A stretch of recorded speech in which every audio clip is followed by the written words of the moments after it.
어제까지 저희가 두 번에 걸쳐서 이 나사로의 부활 사건에 대하여 함께 살펴봤는데요. 혹시 기억나시나요? 오늘 본문은 그 부활 사건을 보고 각기 다른 반응을 보인 이 세 사람을 우리에게 보여주고 있습니다. 그래서 오늘 저희는 이 말씀을 통해 나사로의 부활 사건 앞에서라는 제목으로 이 부활 신앙 앞에서 우리가 어떠한 신앙을 품고 있는지, 또 우리는 어떠한 신앙을 품어야 할지 이 하나님의 말씀으로 우리의 신앙을 점검해보는 은혜의 시간이 되시기를 간절히 소망합니다. 나사로의 부활 사건의 반응을 보인 첫 번째 사람은 그 중에 어떤 자, 곧 보았지만 믿지는 못한 사람이었습니다.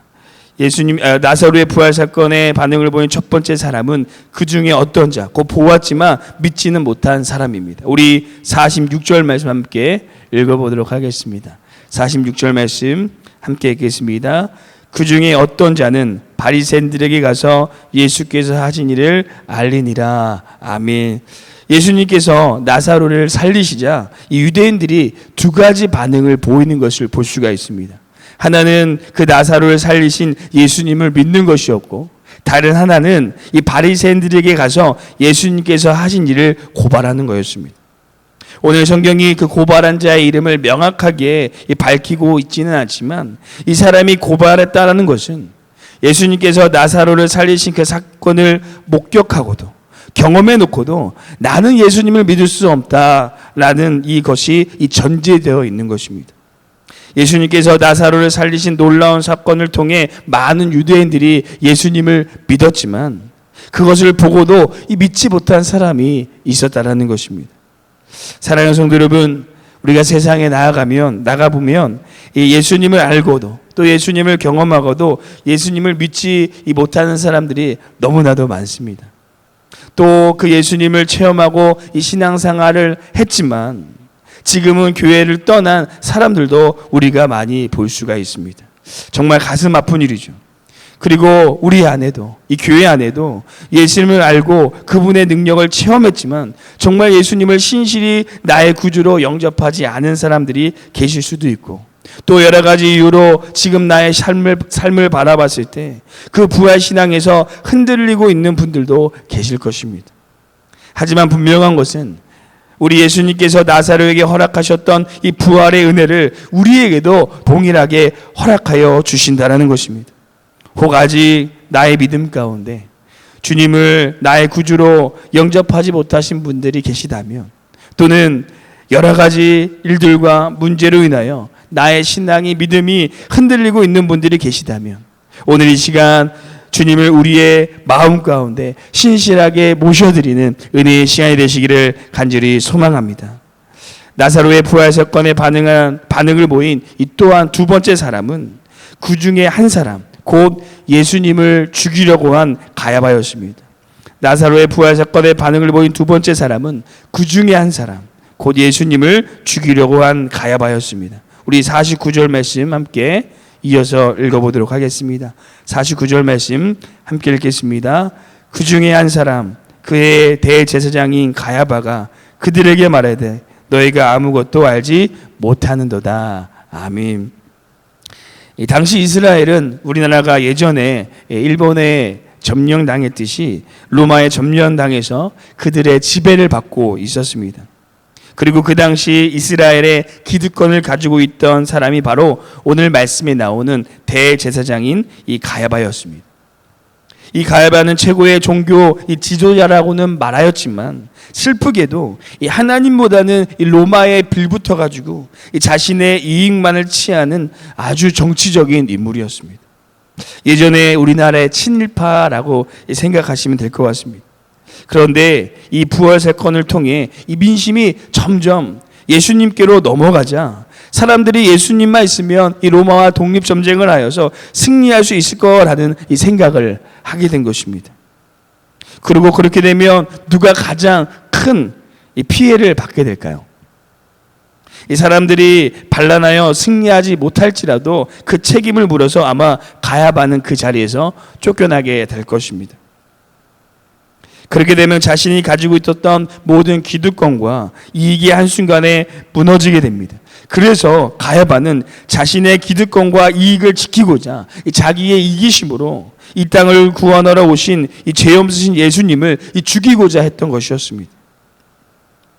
이 라디오 프로그램에 컬투쇼라고 있는데요. 제가 그 컬투쇼에서 아주 재미나게 들은 이야기인데 우리의 신앙을 곰곰이 생각해 볼 수 있는 내용인 것 같아서 함께 나누도록 하겠습니다.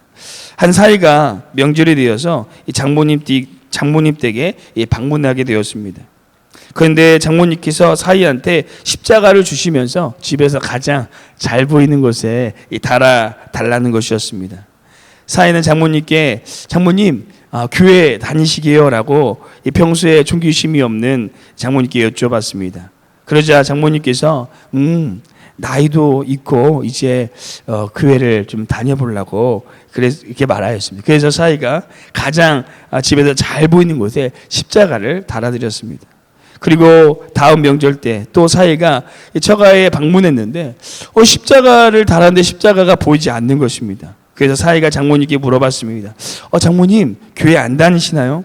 그래서 장모님께서 교회를 갔는데 수요일도 나오라 그러고 금요일도 나오라 그러고 내가 거기까지 이해하겠는데 새벽에도 나오라고 해가지고 내가 절로 옮겼어. 그리고 또 시간이 지나 그 다음 명절 사이가 처갓집에 방문하게 되었습니다. 그런데 이번에는 다시 가장 잘 보이는 곳에 십자가가 달려있는 것입니다. 그래서 사이가 장모님께 장모님 십자가가 다시 달려있네요 라고 묻자 장모님께서 이렇게 대답하셨다고 합니다. 교회에 갔는데 절에 갔는데 절에서 계속 절을 시키더라고. 내가 너무 힘들어서 절을 한 2,500번 하다가 도망쳐서 교회로 다시 갔어 라고 얘기했다는 우스갯소리가 있습니다. 요즘 시대에는 예수님을 내가 좋으면 끼고 싫으면 벗는 악살사리쯤으로 생각한다라는 사람들이 많아졌다라는 이 뉴스를 본 적이 있습니다. 삶의 현장에서 예수님을 믿는 것이 나에게 이익이 되면 예수님을 믿는 사람처럼 행동하다가 예수님을 믿어서 나의 삶에 소나가 되거나 불편하며 이 가야바처럼 예수님을 거부하고 이 배척하는 그리스도인들이 많아졌다라는 것입니다. 사랑하는 성도 여러분, 우리의 신앙의 모습은 어떠하십니까? 혹 나에게 이득이 되면 예수님을 믿는 것처럼 행동하다가 우리의 삶에서 신앙이 예수님이 이득이 되지 않고 이 방해가 되거나 손해가 되면 예수님을 거부하고 배척하고 있지는 않습니까? 우리가 고민해야 될 것은 그 누구도 여기에서 자유로울 수 없다라는 것입니다. 우리 가정, 우리의 직장에, 우리의 삶의 터전에서 크게 또는 사소하게 예수님을 배척하고 웃는 우리의 모습을 많이 발견하고 있지는 않으십니까? 사랑하는 성도 여러분, 우리의 신앙이 내게 이득이 되면 믿고 피해가 되면 거부하고 배척하는 신앙이 아니라 어떠한 삶에서 어떠한 상황에도 오직 예수님을 신실히 믿는 이 부활의 신앙을 품으시는 우리가 되시기를 간절히 소망합니다. 마지막 세 번째, 나사로의 부활 사건을 통해 살펴본 인물은 십자가의 길을 걸으신 예수님입니다. 우리가 마지막으로 함께 살펴본 이 부활 신앙에 반응하신 분은 바로 이 십자가의 길을 걸으신 예수님이십니다. 우리 마지막으로 오늘 본문 56절, 57절 함께 읽어보도록 하겠습니다. 56절, 57절 함께 읽겠습니다. 그들이 예수를 찾으며 성전에 서서 서로 말하되 너희 생각에는 어떠하냐? 그가 명절에 오지 아니하겠느냐 하니 이는 대제사장들과 바리새인들이 누군지 예수 있는 곳을 알거든 신고하여 잡게 하라 명령하였음이니라. 아멘. 예수님께서 계속해서 많은 인기를 얻자 이 대제사장들과 바리새인들이 예수님을 죽이고자 합니다. 만약에 우리도 예수님처럼 누군가 나를 죽인다고 하면 여러분 어떻게 하시겠습니까? 어떤 중요한 일이 있어도 일반적으로 도망치는 것이 당연할 것입니다. 그런데 오늘 예수님의 행동은 다르셨습니다. 요한복음 12장 12절에 보면 이렇게 나와 있는데 제가 읽어드리도록 하겠습니다. 그 이튿날에는 명절에 온 큰 무리가 예수께서 예루살렘으로 오신다는 것을 듣고 예수님께서는 도망가는 것이 아니라 스스로 예루살렘, 이 죽음의 현장으로 찾아가셨다라는 것입니다. 왜 예수님께서는 그 길을 택하셨을까요? 아니 왜 예수님께서는 그 길을 택하실 수밖에 없었을까요? 바로 우리를 구원하기 위해서입니다. 이 나사로의 부활을 통해 예수님의 반응은 죽음이 그 앞을 사로막고 있을지라도 묵묵히 십자가의 길을 걸어가셨다라는 것입니다.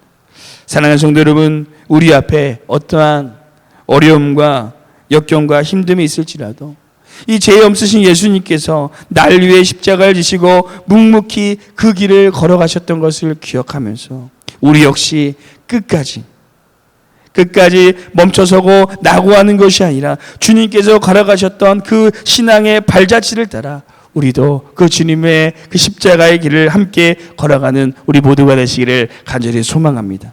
오늘 저희는 나사로의 사건을 통해 이 나타나는 세 사람의 반응을 함께 살펴보았습니다. 그 중에 어떤 자는 보고도 믿지 못하였고 또 그 중에 한 사람은 자신의 이익을 위해 예수님을 죽이고자 했습니다. 하지만 우리는 예수님처럼 비록 우리 앞에 어떤 큰 어려움이 기다린다고 할지라도 끝까지 그 믿음의 길을 걸어가시는, 그 십자가의 길을 걸어가시는 우리 모두가 되시기를 간절히 소망합니다. 함께 기도하시겠습니다.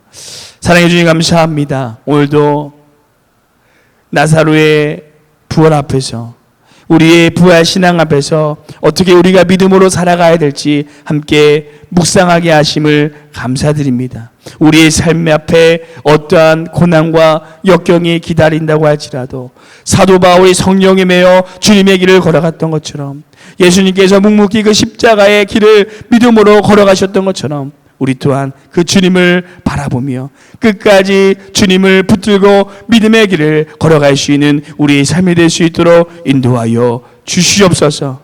그 길을 택한 모든 주님의 자녀들 가운데 성령님께서 함께하여 주시고 지켜주시고 그 길 가운데 동행하여 주실 것을 믿사오며 감사드리며 예수님의 이름으로 기도드렸습니다. 아멘.